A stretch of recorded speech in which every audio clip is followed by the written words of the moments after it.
Hello everyone, my name is Roy, and in this recording I'll be showing how to create an instant GraphQL API for a MySQL database from PlanetScale. If you're not familiar with PlanetScale yet, it is a tool to set up a VTest database, which is based on MySQL, directly into the cloud, meaning that you will have a MySQL compatible database that is running serverless in the cloud for you. As you can imagine, this will have huge advantages together with StepZen, because with StepZen, we also run a service in the cloud. And this is not a service to host the database, but it is a service to get an instant GraphQL API based on any data source.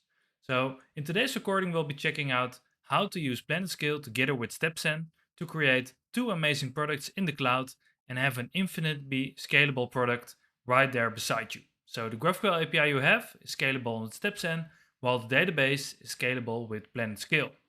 You can find all the information about PlanetScale on their website, and over there you can also sign up for an account, which I already did. If you have signed up for an account, you will end up in their admin dashboard or console, however you like to call it. In here you can get information about PlanetScale. So if you're new to PlanetScale, I recommend you to follow the walkthrough and see how PlanetScale works. But for today, we'll be focusing on the MySQL database and how you can connect it to StepZen. So what we'll be doing is creating a new database. And when you create a new database, you can do it directly from their admin dashboard using this interface, or you can use the PlanetScale CLI. So for today, we only will be using the StepZen CLI to create a GraphQL API for this MySQL database. But if you want to continue building with PlanetScale, of course, have a look at their CLI as well. So let's name this database. Let's name the StepZen demo for the purpose of this demo. You can also select the region you want to be put it in, either in US, Europe, or Asia. And then as you see, you can also use the CLI as I just mentioned, just by appending the name of the database you like to create. So create database. This will start the process of setting up a database, and then you can see my demo database has been created. The dashboard is quite empty because we haven't actually been doing anything, so we don't have any reads, writes, or any storage used. And you can see also who has created the database, because with PlanetScale you can also work together with your team. So every single member of your team can have their own endpoint, or actually have their own account, and then work together on this database, which is one of the cool things with PlanetScale. So what we'll be doing today is seeing how to connect to the database. For this, we will be using the MySQL CLI. So I'm going to assume you have the MySQL CLI installed, either on MacBook, Windows, or Linux. And then the only thing you have to do is just copy paste this command and go to a terminal. I already set up a new project, which has a init.sql file, and I will explain later why we need this. And in here we can just try this out in the terminal. And then you can see we are connected using the MySQL CLI. So we now have a connection to our database. So let's have a look if there's any data in there. And as you see, we have an empty set. So there's no data in our database just yet, which we can of course also see from the admin dashboard, because we haven't inserted any data. So what we can do, and which is quite cool, is, let me exit this, use the MySQL CLI to seed this database with data. And for this, I'm going to use the same command again, because we need to have a connection string to the MySQL database. And then let's have a look at my init.sql file, because in this file you can see I'm creating tables like address, customer. I'm also inserting values for addresses, for products, for orders, all these kind of data. And this file is whatever I want to insert into my database. So if you would be going to the description of this video, you can find a link to a GitHub repository that contains a link to this SQL file as well. What I will be doing here is just referencing the connection string to my SQL file, press enter, and then the MySQL CLI will do the rest. So it will start importing this SQL file and inject it into my database as seed data. So let's connect to the database again and see if anything has changed. So we can do show tables. And now you can see there are some tables in there, like address, customer, customer address, product, and these corresponds to the data that I have in my init.sql file. I can also do a select in example, select everything from, I don't know, maybe let's do address,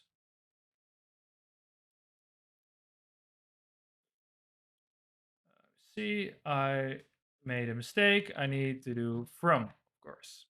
And there you can see this all my 10 rows that I have in address, and these correspond to the data that I have in my init.sql file. If I would now be going back to my PlanetScale dashboard, I can go to branches, and then I can actually see I have a main branch.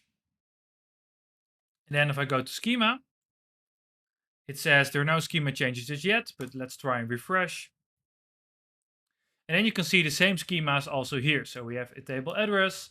You don't see the data that is in here, because for the data you can use the console, which is using the same MySQL console as we have in our terminal. So we can do show tables, and this will get our tables. And then also here we can do select everything from address, and then you can see the addresses. So this is the same CLI or same way of connecting with your MySQL database that we saw before. And we of course also have the schema in here. Have a look at an overview. You see there are no production branches, because the way PlanetScale works, you can work with branches. So what you can do is you can have a development branch, you can have a production branch, a testing branch, the same as you would have in your GitHub repository for your projects. So this makes it very convenient to work for teams that have different setups, different databases, and maybe you don't want to push a new table to production yet. You can try it out by using these different branches. But how to connect a GraphQL API for this? Well, it is quite straightforward. Let me exit this CLI here as well. Let me also clear up this terminal. Clear. So what we need is the StepZen CLI. So you can do run npm install global, and then go for the StepZen CLI, just like this. I already have it installed, so I won't be doing that today. And then of course you can log in for an account, or you don't have to. For the sake of it, let's make sure I'm not logged into any account. I'm going to log out.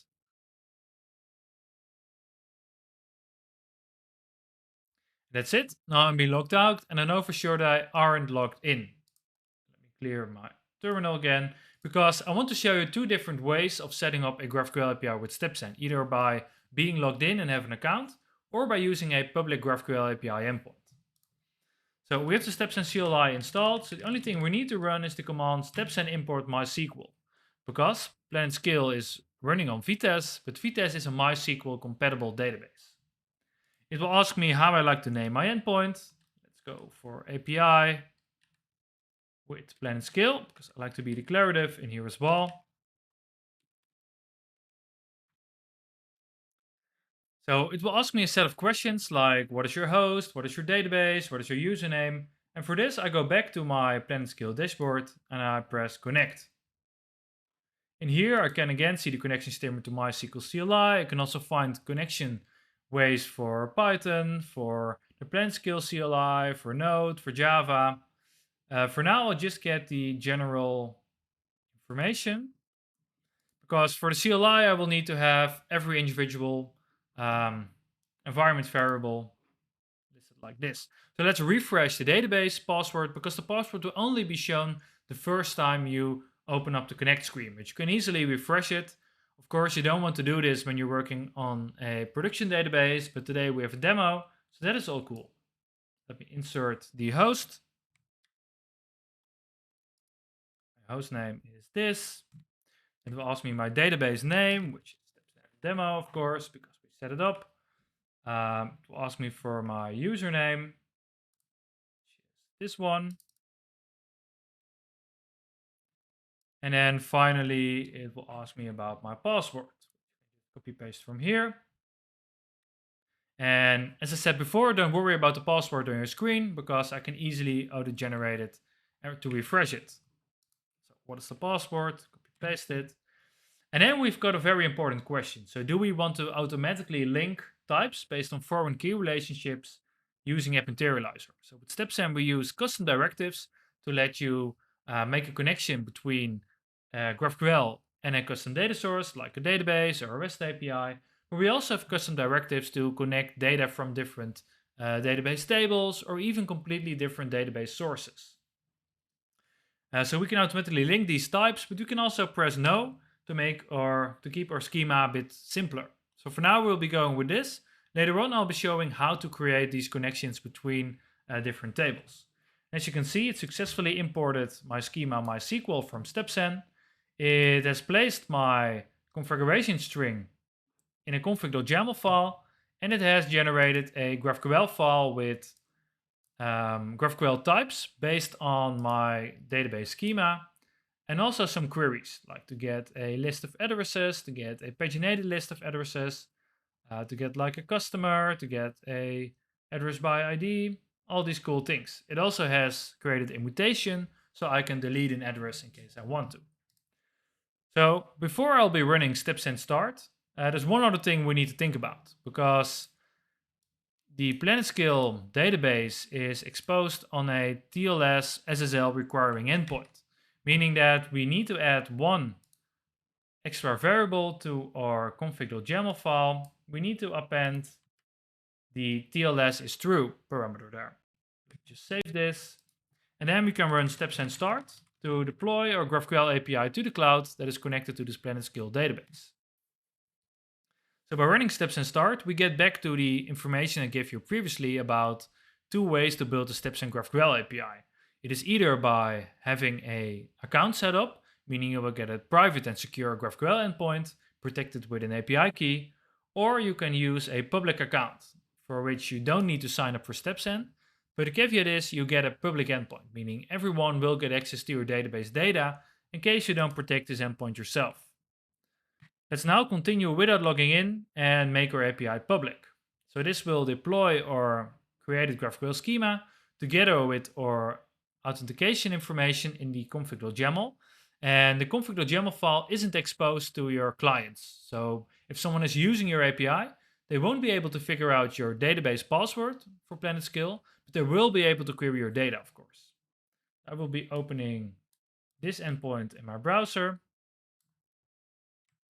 That. Just copy paste it and go to my browser.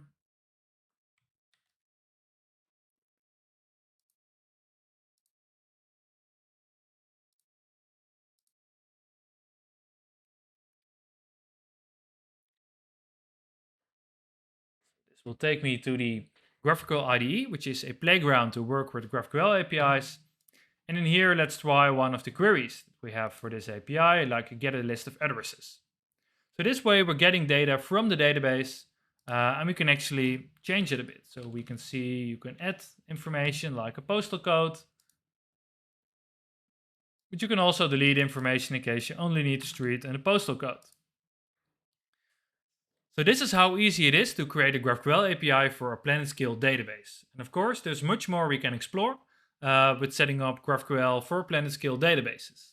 If you want to know more about creating a GraphQL API with StepZen, either for PlanetScale or a different database, go find the link in the description in which you can find a blog post containing more information about creating a GraphQL API for PlanetScale, and also a link to our Getting Started section in which you can connect your own database or REST API or even a SOAP API. So with this, I'd like to end this video, and I hope to see you again at the next